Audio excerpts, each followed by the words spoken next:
അധികൃതരുടെ അശ്രദ്ധ മൂലം പുരയിടമായിരുന്ന ഭൂമി തരം മാറിയതോടെ വീട് പുതുക്കി പണിയാൻ സാധിക്കാതെ കൊച്ചി സ്വദേശി ബാബു ഐസക്.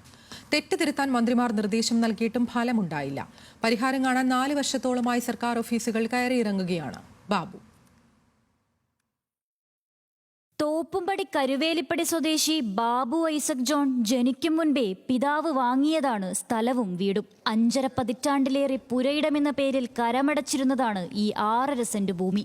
എന്നാൽ 2021 കരമടയ്ക്കുമ്പോഴാണ് പുരയിടമെന്നത് നിലമായി മാറിയ കാര്യം അറിയുന്നത്. ഇതോടെ നിലമാണെന്ന് നികുതി രസീത്തിൽ എഴുതി വയ്ക്കുകയും രജിസ്റ്ററിൽ മാറ്റം വരികയും ചെയ്തു.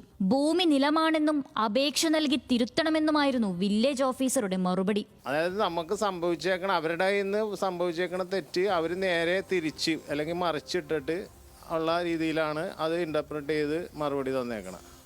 അതായത് വളരെ വ്യക്തമായ റിയാലിറ്റിയാണ്. ഈ പ്രദേശത്തെല്ലാം പുരയിടങ്ങളാണ്. ഇവിടെ അങ്ങനെ ഒരു കൃഷി ഉണ്ടാകുകയോ നിലമായിട്ടുള്ള ഒരു അവസ്ഥ ഉണ്ടായിട്ടില്ല.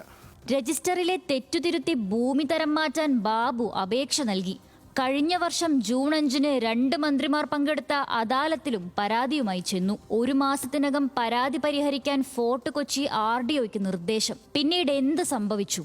ഇതിനിടയ്ക്ക് ഇത് ഡാറ്റാ ബാങ്കിൽ നിന്ന് ഒഴിവാക്കി RDO, fort Kochi RDO proceedings ഇറക്കി. പക്ഷേ ഇപ്പോഴും ഇത് പുരയിടമാക്കി കിട്ടിയിട്ടില്ല. ഇപ്പം ഞാനത് വിവരാശപ്രകാരം അപേക്ഷ ചോദിച്ചപ്പോൾ അവർ പറയണം അങ്ങനെ ഒരു അദാലത്ത് തീരുമാനം ഇവിടെ ലഭിച്ചിട്ടില്ല എന്നാണ്. എന്നാൽ എൻ്റെ കയ്യിൽ അത് സംബന്ധിച്ച് വ്യക്തമായ എല്ലാ രേഖകളും ഉണ്ട്. വിവരാശ മറുപടിയിൽ കൊച്ചി തഹസിൽദാർ പറഞ്ഞിട്ടുണ്ട് ഇത് RDOക്ക് കത്ത് അയച്ചിട്ടുണ്ടെന്ന്.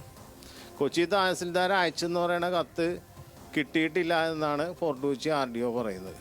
50 വർഷം പഴക്കമുള്ള വീടൊന്ന് പുതുക്കി പണിയണമെന്നാണ് ബാബുവിന്റെ ആഗ്രഹം. എന്നാൽ വെറും നിലമായ ഈ ഭൂമിയിൽ യാതൊരു ക്രയവിക്രയങ്ങളും നടക്കാത്ത സാഹചര്യമാണ്. ഇനിയും സർക്കാർ ഓഫീസുകൾ എത്ര നാൾ കൂടി കയറിയിറങ്ങണമെന്ന ആശങ്കയാണ് ബാബുവിനെ ഇപ്പോൾ അലട്ടുന്നത്. ന്യൂസ് മലയാളം, കൊച്ചി.